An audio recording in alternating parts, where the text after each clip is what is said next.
এত কিছু ঘটে গেছে আর তুই আমায় একবার জানানোর প্রয়োজন বোধ করলি না? বাবা, আমি তোমাকে বলেছিলাম আমি একটা ছেলেকে ভুল করে চড় মেরেছি। হ্যাঁ, তো আমি জানবো কি করে যেটাই সেই হতভাগা? আমি কি করে জানবো যে তুমি ওই ছেলেটাকে চেনো?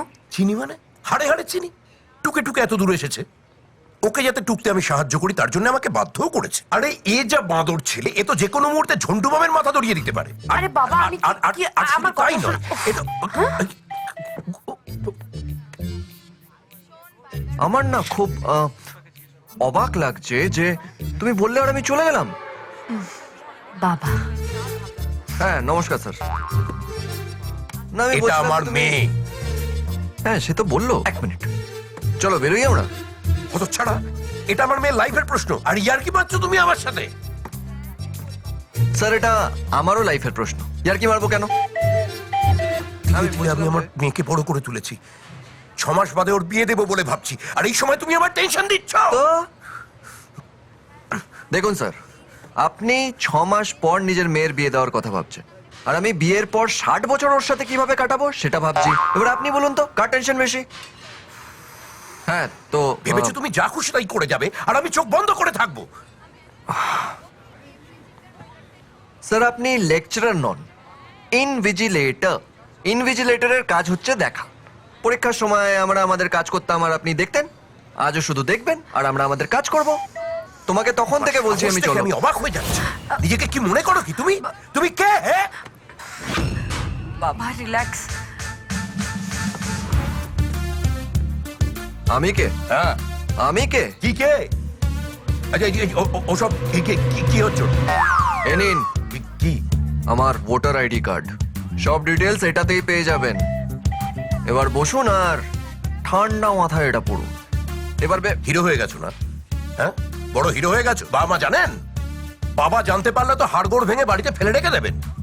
রাইট, তোমার বাবা কি বলবো? কারেক্ট আছে, আমার অ্যাড্রেসটা ওটার মধ্যেই আছে স্যার। যান গিয়ে কথা বলে নিন। চলো আমরা বেরোই।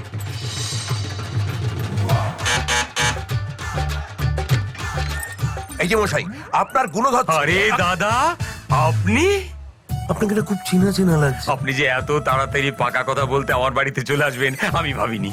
পাকা কথা মানে? আমার ছেলের সঙ্গে আপনার মেয়ের বিয়ের পাকা কথা। এ তো আপনি বিভূতিভূষণ দাস, ফাদার অফ জয় দাস। আপনি জানেন আপনার ছেলে আমার মেয়ের সাথে প্রেম করছে? জানি, আমি তোকে জাগিয়েছি। সত্যি কথা বলতে কি, আপনার মেয়েকে দেখার পর থেকে অন্য কোনো মেয়ে আমার মনে ধরছে না।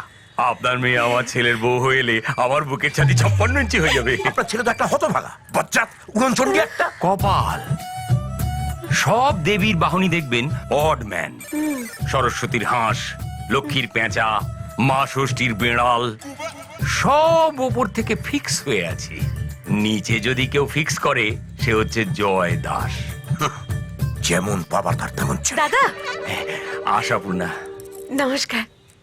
শুনেছি আপনার মেয়ে নাকি খুব সুন্দর। আমার ছেলে দেখেছে, আমার স্বামীও দেখেছে। আমাকে একটু দেখাবেন? হ্যাঁ, নিশ্চয়ই। এই তো কদিন বাদেই নেতাজি ইন্ডোর স্টেডিয়ামে আমার মেয়ের গায়ে হলুদ হবে, দুজনে এসে দেখে যাবেন। গোটা ফ্যামিলি তো দেখছি হাঁটা পথে রাঁচি থেকে এখানে চলে এসেছে। যে করেই হোক এদের হাত থেকে আমার মেয়েকে বাঁচাতেই হবে।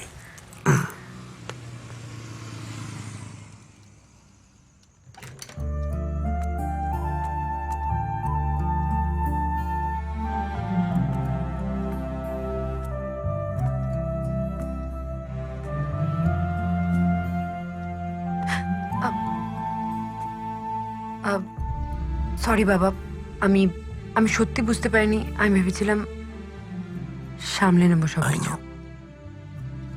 তোকে তো আমি চিনি, আর দুর্ভাগ্যবশত আমি ওকেও চিনি।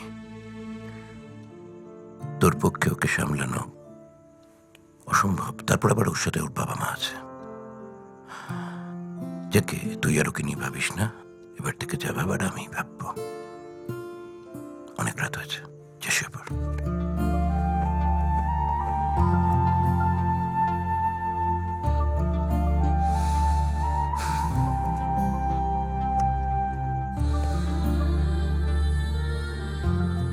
একটা কথা মনে রাখিস রে মা, জীবনে যখন কোনো মেয়ে তার শ্বশুর বাড়ি যায় তখন তার বাবার চোখ থেকে গড়িয়ে এক ফোঁটা জল পড়ে।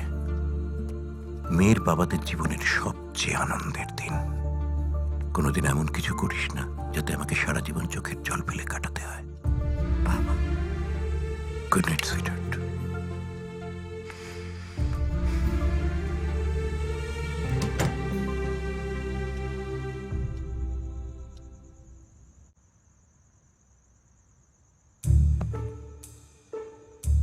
এলইডি, ওই এলইডি। না মোনা, চেঁচায় না। তুমি এখানে কি করছো? তুমি এর আগে কখনো ক্লোরোফর্ম শুকেছো? মানে ক্লোরোফর্ম কেন শুকতে যাবো? ওয়েট, কি এটা?